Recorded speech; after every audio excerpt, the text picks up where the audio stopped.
ওম শান্তি। আজি 11 জুলাই 2026 সাকাৰ বাবাৰ মধুৰ মহাবাক্য প্ৰাতঃ মুৰলী মধুবন। আজি বাবাই কৈছে, মৰমৰ সন্তানসকল, তোমালোকে নিজৰ চিন্তন কৰিব লাগে, আনৰ নহয়, কিয়নো ড্ৰামা অনুসৰি যিয়ে কৰিব তেওঁৱে পাব। প্ৰশ্নটো হ'ল, ত্ৰিকালদৰ্শী হোৱাৰ বাবে আত্মাৰ কোনটো স্মৃতি উদয় হৈছে? ত্ৰিকালদৰ্শী হোৱাৰ বাবে আত্মাৰ কোনটো স্মৃতি উদয় হৈছে? উত্তৰ, আত্মাৰ স্মৃতি উদয় হ'ল, আমি আচলতে মূল লোকৰ নিবাসী।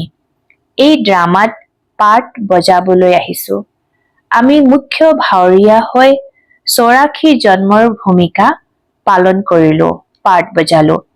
এতিয়া পিতাৰ সন্মুখত আছো, পুনৰ তেওঁৰ সৈতে ঘৰলৈ যাম। পাৱন হৈ ঘৰলৈ যাব লাগে, কিয়নো সুখধামলৈ আকৌ আহিব লাগিব। এই গোটেই খেলখন ভাৰতক লৈয়ে ৰচা আছে। এই সকলো স্মৃতি ত্ৰিকালদৰ্শী হোৱা বাবে উদয় হৈ গল। আজি মুৰলীৰ গীতটো হ'ল, মৰনা তেৰি গলি মে, জিনা তেৰে গলি মে। তোমাৰ য়াদতে আমি মৰিম, তোমাৰ য়াদতে জীয়াই থাকিম। ওম শান্তি। এই গীতটি কোনে গালে? সন্তানসকলে। সন্তানসকলে কি কয়? বাবা, এতিয়াতো আপোনাৰ ডিঙিৰে মালা হ'ব লাগে, এই শৰীৰটো ইয়াতে এৰিব লাগিব। সন্তানসকলে জানে যে শান্তি ধাম বা নিৰ্বাণ ধামত পিতা আৰু আমি সন্তানসকল থাকো। এতিয়া পিতাই বাৰে বাৰে কয়, নিজক আত্মা বুলি নিশ্চয় কৰা। তোমালোকে জানা যে আমি আত্মাসকল পিতাৰ সৈতে নিৰ্বাণ ধামৰ নিৰ্বাসী আছিলো। পুনৰ এই শৰীৰ ধাৰণ কৰি 84 জন্মৰ চক্ৰ পৰিক্ৰমা লগালো। সন্তানসকলে জানে যে আমি যথাযথ পৰম ধামৰ নিবাসী হ'ম। এতিয়া পুনৰ বাবা আহিছে, তোমালোক বহি আছা, দেখিবলৈ পোৱা বাবা সন্মুখত বহি আছে। এতিয়া ইয়াত হৈছে লৌকিক শৰীৰৰ সম্বন্ধ। আমি আচলতে আত্মা আছিলো, পুনৰ লৌকিক সম্বন্ধত সুখ আৰু দুখৰ জীৱন অতিবাহিত কৰিলো। এতিয়া তোমালোক আত্মাসকল ত্ৰিকালদৰ্শী হৈছা। পিতাও তিনিও লোকৰ জানোতা হয়, তোমালোকেও জানা। পুৰুষাৰ্থৰ ক্ৰম অনুসৰি পঢ়াৰ স্মৃতিটো থাকিব লাগে নহয়। এতিয়া স্মৃতি উদয় হৈছে। পিতাই বুজাইছে, তোমালোক মূল লোকৰ নিবাসী হোৱা। এতিয়া তোমালোকক বাপ দাদাই ত্ৰিকালদৰ্শী কৰি তুলিছে। তোমালোকে জানা যে এই ড্ৰামাৰ আমি মুখ্য ভাৱৰীয়া। এতিয়া গোটেই ড্ৰামাৰ জ্ঞান তোমালোকৰ বুদ্ধিত আছে। স্মৃতি উদয় হৈছে, আমি আধা কল্প সুখধামত থাকো, তাত ৰাৱণ নাথাকে। আমি আত্মাসকলে পুৰা 84 জন্মৰ চক্ৰ পৰিক্ৰমা লগাও। এতিয়া পিতা সন্মুখত বহি আছে। আপোনাৰ শ্ৰীমতত চলি আমি আপোনাৰ সৈতে লগতে যাম। যিমান সম্ভৱ আপোনাক স্মৰণ কৰিম। তোমালোক সন্তানসকল গোটেই দিন এইটোৱে খিয়ালত থাকিব লাগে। যিহেতু ত্ৰিকালদৰ্শী হৈছা, উচ্চতকৈ উচ্চ হৈছে ভগৱান। তেওঁৰ সৈতে তোমালোক সন্তানসকলো উচ্চতকৈ উচ্চত থাকোতা হোৱা। এতিয়া তোমালোক সন্তানসকলৰ ঘৰৰ স্মৃতি উদয় হৈছে। আমি পবিত্ৰ হৈ নিজৰ পৰম ধাম ঘৰলৈ যাম। পিতা শিৱৰ পূজা হয়, গতিকে শালিগ্ৰামসমূহৰো পূজা হয়। বাবাহে আহি আত্মাসকলক পাৱন কৰি তোলে। আত্মাসকলক পবিত্ৰ কৰি তোলোতা এজনেই পিতা, আন কোনেও পবিত্ৰ কৰি তুলিব নোৱাৰে। এতিয়া তোমালোকে গোটেই ড্ৰামাৰ খেলখনক জানি গৈছা। বুজি পোৱা, ভাৰতক লৈয়ে খেলখন ৰচি থোৱা আছে। গতিকে এতিয়া তোমালোক সন্তানসকলক বাবাই সন্মুখত বহি বুজায়। প্ৰত্যেক জীৱৰ আত্মাই জানে যে বাবা জ্ঞানৰ সাগৰ হয়। তেওঁক ভক্তি মাৰ্গত আবাহন জনাই আহিছে আৰু প্ৰতিজ্ঞা কৰি আহিছে, বাবা আপুনি আহিলে নিশ্চয় আমি আপোনাৰ মতত চলিম। এয়া কোনো লৌকিক সম্বন্ধৰ কথা নহয়। তোমালোক দেহী অভিমানী হৈ এইটো খিয়াল কৰিব লাগে যে আমি একমাত্ৰ বেহদৰ পিতাৰ শ্ৰীমতত চলিব লাগে। তেওঁৰ কথাহে মানিব লাগে। তেওঁতো বহুত সহজকৈ বুজায়। তোমালোকৰ এতিয়া জ্ঞানৰ তৃতীয় নেত্ৰ মুকলি হৈছে। এই জ্ঞান তোমালোকৰ ইয়াত আছে। মূল লোকত পিতা আৰু সন্তানসকল থাকে। তাত এয়া কোনেও গম নাপায়। এতিয়া তোমালোক সন্তানসকলৰ আগত পিতাই নিজৰ ৰহস্য উন্মোচন কৰে।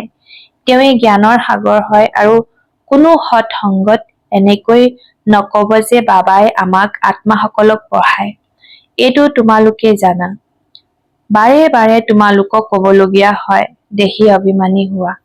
আত্মা এই ড্ৰামাত ভাৱৰীয়া হয়, ভূমিকা পালন কৰে। আমি আত্মাসকলে চোলা ধাৰণ কৰিছো। সেই ভাৱৰীয়াসকলে কাপোৰ সলনি কৰে। তোমালোক আত্মাসকল নিৰাকাৰী সৃষ্টিৰ পৰা ইয়ালৈ আহি এই শৰীৰৰূপী চোলা ধাৰণ কৰা। তেওঁলোকে মাত্ৰ নিজৰ কাপোৰ সলনি কৰে। আমাক আত্মাসকলক পুনৰ বাবা আহি ৰাজযোগ শিকাই আছে। এতিয়া তোমালোক সন্তানসকলে বুজি পোৱা বাবা আহিছে, তেন্তে নিশ্চয় আমি বাবাৰ সহকাৰী হম। পবিত্ৰ হৈ গোটেই ভাৰতক পবিত্ৰ কৰি তুলিম। আমি শ্ৰীমততহে চলিব লাগে। শ্ৰীমতে কয় পিতাক স্মৰণ কৰিব লাগে। যিয়ে কৰিব তেওঁ পাব। সকলোৱেতো আহি পুৰুষাৰ্থ নকৰিব। যিসকলে কল্প পূৰ্বে পুৰুষাৰ্থ কৰিছিল তেওঁলোকেই কৰিব। এতিয়া উভতি যাব লাগে। সেইবাবে পুৰুষাৰ্থ কৰি পবিত্ৰ নিশ্চয় হব লাগে। আমি ওপৰত মূল বতনত থাকোতা হওঁ। পোনপ্ৰথমে আমি স্বৰ্গলৈ আহিছিলো, আকৌ চিৰি তললৈ নামি আহিলো। পিতাই ভাৰতবাসীকেই বুজায়। ভাৰততে আহে। স্মৰণো ভাৰততেই কৰে যে আহি আমাক পাৱন কৰি তোলক। শৰীৰ ধাৰণ কৰি আমাক শ্ৰেষ্ঠ কৰ্ম শিকাওক। শৰীৰৰ নামৰো গায়ন কৰা হয়। এয়া হৈছে ভাগ্যশালী ৰথ। পিতাইও কয় মই সাধাৰণ শৰীৰত প্ৰৱেশ কৰো। আগতেও কৈছিলো তোমালোক সন্তানসকলৰ স্মৃতি উদয় হৈছে। যথাযথ ৫,০০০ বছৰ পূৰ্বেও বাবাই এয়াই কৈছিল, অন্য কোনেও এই কথা শুনাব নোৱাৰে। পিতাইহে কয় ৫,০০০ বছৰ পূৰ্বেও মই এই শৰীৰত আহি প্ৰৱেশ কৰি তোমালোকক বুজাইছিলো। এতিয়া পুনৰ তোমালোক সন্তানসকলক কওঁ আত্ম অভিমানী হোৱা। যেনেকৈ ড্ৰামাৰ লোকসকলে গম পায় নহয় মই কেনেকুৱা বস্ত্ৰ পিন্ধি কি ভূমিকা পালন কৰো, কিন্তু সেয়াটো হৈছে দেহ অভিমানী। এয়া হৈছে বেহদৰ কথা। দেহী অভিমানী হব লাগে। আমি প্ৰকৃততে আত্মাই হওঁ। এতিয়া আমাৰ ভূমিকা পুৰা হয়। পিতাই সন্মুখত বহি সকলো কথা তোমালোকক বুজায়। এইটো পাহৰি নাযাবা মায়াই কিমান বিঘিনি আনে। পিতাই বুজায় সন্তানসকল তোমালোকে কোনো বিকৰ্ম কৰিব নালাগে। যদিওবা মনত ধুমুহা বহুত আহিব। নিজৰ পৰীক্ষা লব লাগে। মোৰ কৰ্মেন্দ্ৰিয় চঞ্চলটো নহয়। মই কাম বিকাৰক জিকিব পাৰিছোনে? তোমালোকৰ বাবেতো অতি সহজ। আমি আত্মা হওঁ, এজন পিতাৰ সন্তান হওঁ। পিতাৰ সৈতেহে যোগসূত্ৰ গঢ়িব লাগে। কৰ্মেন্দ্ৰিয় চঞ্চল হোৱা এয়াও দেহ অভিমান নহল জানো? তোমালোকে কাকোৱে ভয় কৰিব নালাগে। নিৰ্ভয় হব লাগে। যেতিয়া যলৈকে নোযোৱা সাক্ষী হৈ প্ৰত্যক্ষ কৰিব লাগে। মইতো আত্মা হওঁ। এই খেলখনক তোমালোকে পুৰা জানি গৈছা। উচ্চতকৈ উচ্চ হৈছে পিতা। এইটো বুদ্ধিত উদয় হৈছে। তেওঁক বিন্দু বুলি কোৱা হয়। নিৰাকাৰী সৃষ্টিত আত্মাসকলৰ বৃক্ষ আছে। বীজৰ পৰা বৃক্ষ অংকুৰিত হয়। পুনৰ ক্ৰমানুসৰি পাত ওলায়। এয়াও এনেকুৱা। ওপৰৰ পৰা ক্ৰমানুসৰি আত্মাসকল আহে। আত্মা প্ৰৱেশ কেনেকৈ কৰে, কেনেকৈ ওলাই যায় এয়া কোনেও দেখা পাব নোৱাৰে। এতিয়া পিতাই বুজায় তোমালোক আত্মা পতিত হৈ গৈছা। আত্মাক পাৱন কৰি তোলা। এওঁৰ দ্বাৰা পিতাই বহি বুজায়। বাৰ্তালাপটো কৰ্মেন্দ্ৰিয়ৰ দ্বাৰা কৰে নহয় জানো? আত্মা বিন্দু ইয়াত নাথাকিলেতো কৰ্মেন্দ্ৰিয়ই একোৱেই কৰিব নোৱাৰে। ইমান সূক্ষ্ম বিন্দু কিমান শক্তিশালী। তাত গোটেই জ্ঞান আছে। পিতা জ্ঞানৰ সাগৰ হয়। যিয়ে তোমালোকক বহি বুজায়। তেওঁৰ গোটেই জ্ঞান আছে। এয়াও তেওঁৰ ভূমিকা নিৰ্ধাৰিত হৈ আছে। তোমালোক আত্মাতো ৮৪ জন্মৰ ভূমিকা আছে। তোমালোকে দুখ সুখৰ ভূমিকা পালন কৰা, দুখত বহুত কষ্ট পোৱা। পিতাই কয়, মইতো পুনৰ জন্মত নাহো, তোমালোকে 84 জন্ম লোৱা, মইতো নলওঁ। মই আহি তোমালোক সন্তানসকলক সহজ যুক্তি শুনাও যে মোক স্মৰণ কৰিলে তেতিয়া পাৱন হবা। আধা কল্প তোমালোক কাম চিতাত বহি তমোপ্ৰধান হৈছা। আত্মাৰ সৈতেহে পিতাই কথা পাতে। আত্মাৰ কৰ্মেন্দ্ৰিয় প্ৰথমতে সৰু হৈ থাকে, পুনৰ ডাঙৰ হয়। আত্মাটো সৰু ডাঙৰ নহয়। আত্মাইহে কয়, হে পতিত পাৱন আহক। আত্মাই পিতাক আবাহন জনায়। পিতাই কয়, মই কল্পই কল্পই আহো তোমালোক পতিত সকলক পাৱন কৰি তুলিবলৈ। এতিয়া তোমালোকে জানা আত্মা কেনেকৈ আহে যায়। মনুষ্যই বহুত মগজ খটুৱায়। চাওচোন আত্মা কেনেকৈ ওলায়, কিন্তু কোনেও গম নেপায়, কিয়নো আত্মা হৈছে অতি সূক্ষ্ম। সূক্ষ্ম আত্মাত কিমান ভূমিকা নিহিত হৈ আছে। যেনেকৈ বীজত গোটেই জ্ঞান আছে, সেই বীজটো হৈছে জ্বৰ। বটবৃক্ষৰ বীজ কিমান সৰু, তাৰ পৰা কিমান ডাঙৰ বৃক্ষ অংকুৰিত হয়। কলকাতাৰ বটবৃক্ষ বহুতে দেখিছা, যি বোটানিকেল গাৰ্ডেনত আছে। বটবৃক্ষ বহুত ডাঙৰ বৃক্ষ। এতিয়া তাৰ মূল কাণ্ড সকলো পচি গল, বাকী বৃক্ষ থিয় হৈ আছে। এয়াও এনেকুৱা। দেৱতা ধৰ্মৰ আধাৰেই নাই। বৃক্ষৰো এতিয়া জৰ্জৰিত অৱস্থা। এয়াও তোমালোকে জানা। সেইবাবেতো চৰকাৰকো কোৱা যে আমি ইমান সময়ত সৃষ্টিক পাৱন কৰি দেখুৱাম। মনুষ্যই এই কথাবোৰ নুবুজে। তোমালোকৰ নিশ্চয় আছে যে আমি এই ভাৰতক শ্ৰেষ্টাচাৰী নিশ্চয় কৰি তুলিম। তেতিয়াহে ভ্ৰষ্টাচাৰী সৃষ্টিৰ বিনাশ হব। এয়া যি বিচাৰে যে শান্তি হৈ যাওক। আত্মাই ভূমিকা পালন কৰি ভাগৰি গৈছে, সেয়েহে আবাহন জনায়, হে শান্তিদাতা। এইটো জানো বুজি পায় যে আত্মা শান্ত স্বৰূপ হয়। কিন্তু ইয়াত আত্মাই কৰ্মেন্দ্ৰিয়ৰ দ্বাৰা কৰ্মটো নিশ্চয় কৰিবই লাগে। শান্তি দিয়া বুলি কয়। ইয়াৰ কোনেও গম নাপায় যে শান্তিধাম বেলেগ, সুখধাম বেলেগ। সুখধামত বহুত কম সংখ্যক মনুষ্য থাকে। সেয়া হয় পবিত্ৰ জগত। তাত শান্তিটো কোনেও নিবিচাৰে। কৰ্মটো তাতো কৰে, কিন্তু তাত অশান্তি নহয়। জীৱন মুক্তি ধাম অথবা শান্তিধাম দুয়োখন বেলেগ বেলেগ। সত্যযুগত জীৱ আত্মাসকলৰ সুখো আছে আৰু শান্তিও আছে। সৰ্বদা স্বাস্থ্যৱান, সৰ্বদা সম্পত্তিৱান হৈ থাকে। এতিয়া তোমালোকে জানা স্বৰ্গ বুলি কাক কোৱা হয়। জগতত এইটো কোনেও গম নাপায় যে স্বৰ্গ কি হয়। এওঁলোক সন্তান হয় নহয়, মানে লক্ষ্মী নাৰায়ণতো পৰমাত্মাৰ সন্তান। এই সন্তান সকলকো সুখ কোনে দিলে? কোনোবাইতো সুখ দিওঁতা আছে নহয়। এওঁলোকৰ ৰাজ্য পুনৰ আগমনৰ পথত নেকি? স্বৰ্গ নিশ্চয় পুনৰাবৃত্তি হব। স্বৰ্গত যেতিয়া থাকিবা, তেতিয়া তাত এনেকৈ নোকোৱা যে নৰকৰ পুনৰাবৃত্তি হব। এতিয়া কোৱা পবিত্ৰতা, সুখ, শান্তিৰ নতুন সৃষ্টি পুনৰাবৃত্তি হব। এয়াতো পুৰণি সৃষ্টি দুখধাম হয়। ইয়াক লৌহ যুগ বুলি কোৱা হয়।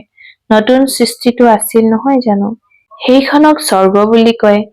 এই জ্ঞান তোমালোকৰ বুদ্ধিত ধাৰণ হৈছে।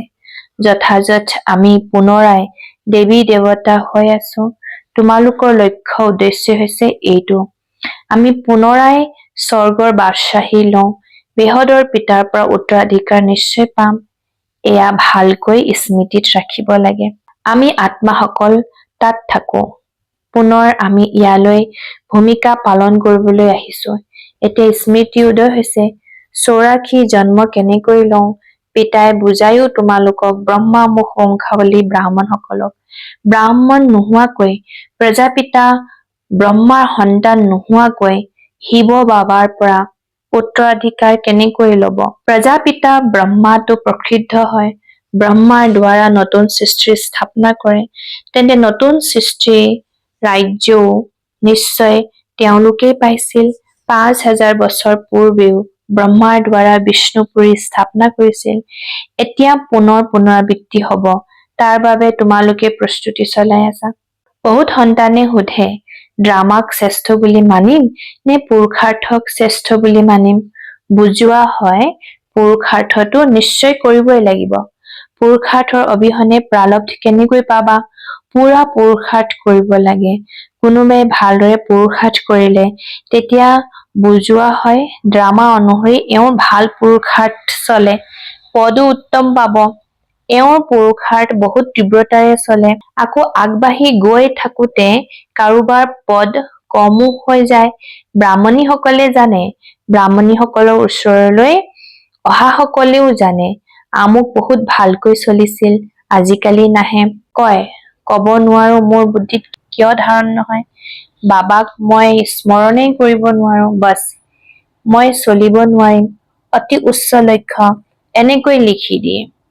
মূল কথাটিয়েই হৈছে নিৰ্বিকাৰী হোৱা, বিকাৰক ত্যাগ কৰা বৰ কঠিন। তোমালোকে জানা যে ড্ৰামা অনুসৰি কল্প পূৰ্বৰ দৰে এওঁৰ এনেকুৱা অৱস্থা চলি আহি আছে। ভাল বাৰু, অতি মৰমৰ। কল্পৰ পাছত পুনৰাই লগ পোৱা সন্তানসকলৰ প্ৰতি মাতা পিতা বাপ দাদাৰ স্নেহপূৰ্ণ স্মৰণ আৰু সুপ্ৰভাত। আত্মিক সন্তানসকলৰো আত্মিক পিতাক বহুত বহুত স্নেহ, নমস্কাৰ, ধন্যবাদ বাবা, ধন্যবাদ। আজি মুৰলীৰ পৰা ধাৰণাৰ বাবে মুখ্য সাৰ প্ৰথম নম্বৰটো, এই বেহদৰ খেল সাক্ষী হৈ প্ৰত্যক্ষ কৰিব লাগে। কাকোৱে ভয় কৰিব নালাগে। নিৰ্ভয় হবলৈ মই আত্মা এইটো পাঠ দৃঢ় কৰিব লাগে। ২ নম্বৰটো, নিজক নিৰীক্ষণ কৰি নিজৰ পৰীক্ষা লব লাগে যে কোনোবাটো কৰ্মেন্দ্ৰিয় চঞ্চলটো নহয়, কাম বিকাৰৰ ওপৰত বিজয়ী হৈছোনে, দেহী অভিমানী কিমানলৈকে হৈছো। এইদৰে আজিৰ বৰদানটো হল, এজন পিতাৰ স্মৃতিৰে সঁচা সধবাৰ অনুভৱ কৰোতা। হিন্দীত ইয়াত আমি সোহাগ বুলি কম, আৰু একচুৱেলি ইংলিছত কলে মানে হাজবেণ্ড ৰূপত, মানে বাবা যে আমাৰ সঁচা পতি হয়, সেইটো অনুভৱ কৰোতা ভাগ্যৱান আত্মা ভৱ। ইয়াৰ সাৰাংশ হৈছে, যিয়ে কোনো আত্মাৰ কথা শুনিও নুশুনে, কোনো অন্য আত্মাৰ স্মৃতি সংকল্প বা সপোনতো নানিব, অৰ্থাৎ কোনো দেহধাৰীৰ অধীনতাত নাহে, একমাত্ৰ পিতা, অন্য কোনো নাই, এইটো স্মৃতিত থাকে। মানে পিতাব্ৰতা আৰু পতিব্ৰতা।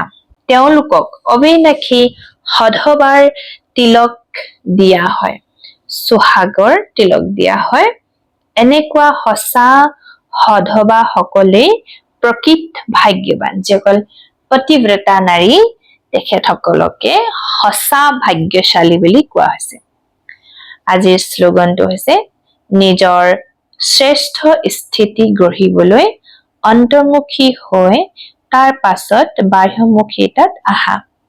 নিজৰ শ্ৰেষ্ঠ স্থিতি গঢ়িবলৈ অন্তৰ্মুখী হৈ তাৰ পাছত বাহ্যমুখতাত আহা। ওম শান্তি। আজি অব্যক্ত ইংগিত, জ্বালাস্বৰূপ স্থিতিত থাকি শক্তিশালী স্মৃতিৰ অনুভৱ কৰা। যেনেকৈ কোনো বস্তু জুইত দিলে তাৰ নাম ৰূপ গুণ সকলো সলনি হৈ যায়, ঠিক তেনেকৈ যেতিয়া তোমালোকে পিতাৰ স্মৃতিৰ একনিষ্ঠতাৰ অগ্নিত নিমগ্ন হৈ যোৱা, তেতিয়া পৰিৱৰ্তন হৈ যায়। মনুষ্যৰ পৰা ব্ৰাহ্মণ হৈ যোৱা, আকৌ ব্ৰাহ্মণৰ পৰা ফৰিষ্টা তথা দেৱতা হৈ যোৱা। একনিষ্ঠতাৰ অগ্নিৰে এনেকুৱা পৰিৱৰ্তন হৈ যায় যে নিজৰ বুলি একোৱেই নাথাকে। সেইবাবে এই স্মৃতিকে জ্বালাৰূপ বুলি কোৱা হৈছে। ওম শান্তি, ওম শান্তি, ওম শান্তি।